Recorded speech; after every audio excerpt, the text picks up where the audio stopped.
بسم اللہ الرحمن الرحیم۔ محترم ناظرین کرام، امید کرتا ہوں تمام احباب خیریت سے ہوں گے اور جہاں بھی ہوں گے اپنے گھر والوں کے ساتھ، اپنے اہل و عیال کے ساتھ خوش بھی ہوں گے اور آباد بھی ہوں گے۔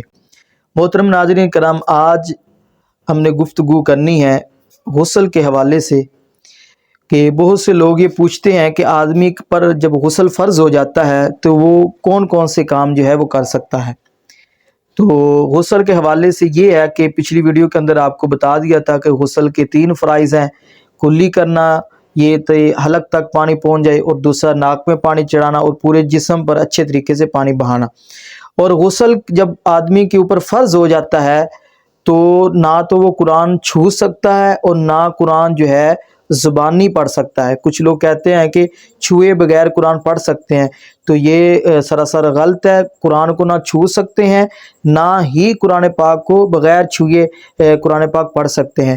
اور دوسری بات کہ کھانا کھا سکتے ہیں غسل کی حالت میں یا نہیں۔ تو غسل اگر آپ کے اوپر فرض ہے اور کھانا آپ کے سامنے آ گیا ہے تو یہ ہے کہ وضو پہلے کر لیا جائے۔ بہتر طریقہ ہے وضو کر کے پھر کھانا آپ کھا سکتے ہیں۔ اور دوسرا بہتر طریقہ یہ ہے کہ اگر آدمی کو غسل فرض ہو گئے، رات کے وقت احتلام وغیرہ ہو گیا ہے، یا میاں بیوی جو ہے ان کے اوپر غسل فرض ہو جائے، بہتر طریقہ یہ ہے کہ رات کے وقت ہی فوراً تھوڑی دیر بعد غسل جو ہے وہ کر لیا جائے، صبح کا انتظار نہ کیا جائے۔ تو یہ غسل کے حوالے سے گفتگو تھی۔ دوستوں سے گزارش ہے کہ اس ویڈیو کو زیادہ سے زیادہ شیئر کریں۔ والسلام۔